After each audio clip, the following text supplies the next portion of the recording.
थे दोस्तों मोदी जी?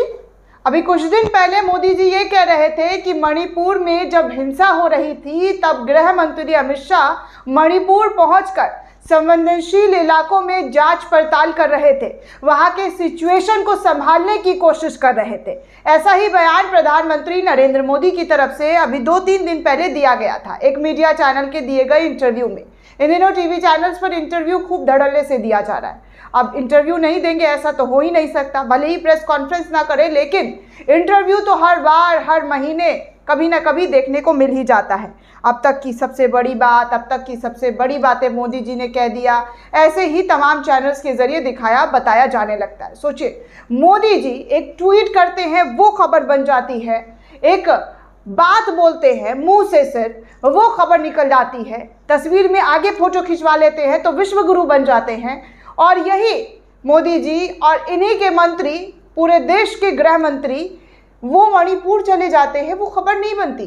किसी अखबार को नहीं पता कि अमित शाह मणिपुर पहुंचे हुए हैं, वहां पर लोगों से बातचीत कर रहे हैं, जायजा ले रहे हैं। लेकिन चलिए आपको बता दें कि मणिपुर में बीजेपी की स्थिति ऐसी हो गई है कि वहां पर 0 सीट बीजेपी को इस बार लोकसभा चुनाव में मिलती हुई नजर आ रही है। इसी को देखते हुए प्रधानमंत्री तो नहीं बल्कि गृह मंत्री चुनावी प्रचार प्रसार करने मणिपुर पहुंचे, लेकिन वहां की जनता गृह मंत्री से इतनी ज़्यादा नाराज़ है, इतनी ज़्यादा नाराज़ है कि टायर का पहिया जलाकर जो लोग जा रहे थे उन्हें रोक दिया गया, क्योंकि वहाँ फिर से दोस्तों एक बार हिंसा की खबरें निकलकर सामने आ रही है।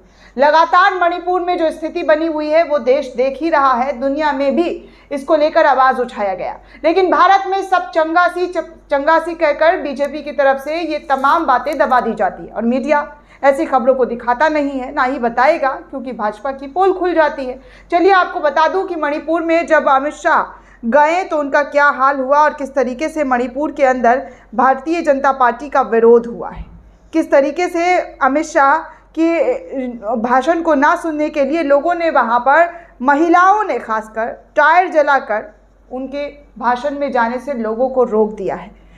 एबीपी न्यूज़ का ही खबर है, इधर उधर की नहीं है, बल्कि एबीपी न्यूज़ ही ने इस खबर को छापा है और लिखा है कि मणिपुर में अमित शाह के चुनाव प्रचार कार्यक्रम में लोगों को शामिल होने से रोकने के लिए महिलाओं ने टायर जलाए और सड़कें तक जाम कर दी।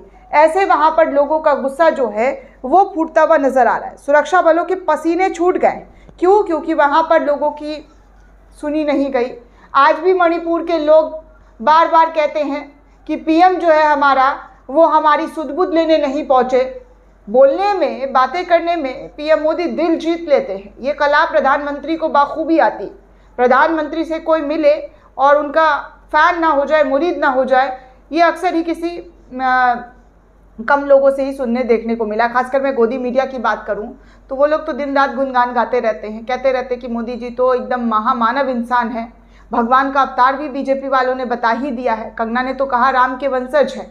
तो ये सब कुछ प्रधानमंत्री नरेंद्र मोदी को लेकर कहा जा रहा है। अब सोचिए, भगवान राम के वंशज हैं प्रधानमंत्री, तो उनके जो सबसे क्लोज मंत्री हुए, फ्रेंड हुए, हर एक काम में उनके साथ कदम से कदम मिलाकर चलने वाले अमित शाह साहब जब मणिपुर जा रहे हैं तो वहाँ पर लोगों का गुस्सा कैसे फूटा है, इस आर्टिकल को देखकर आपको समझ में आ जाएगा। एबीपी न्यूज़ लिखता है, केंद्रीय गृह मंत्री अमित शाह कल मणिपुर की जनसभा में थे। इसके पहले उनके दौरे को बाधित करने के लिए सड़कों पर उतरी प्रदर्शनकारी महिलाओं ने आगजनी की।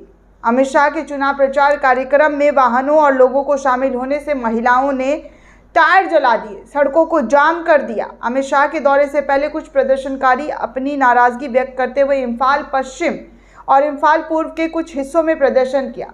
दोपहर करीब 1 बजे इम्फाल पूर्वी जिले में लामलौक इलाके में प्रदर्शनकारियों ने बीजेपी के पोस्टर बैनर लगा दिए और कहा कि भाजपा वाले झूठे हैं। इस तरीके से खूब हंगामा कल मणिपुर के अंदर हुआ है और कहा जाता है कि भाजपा का इतना स्वागत सत्कार हो रहा है।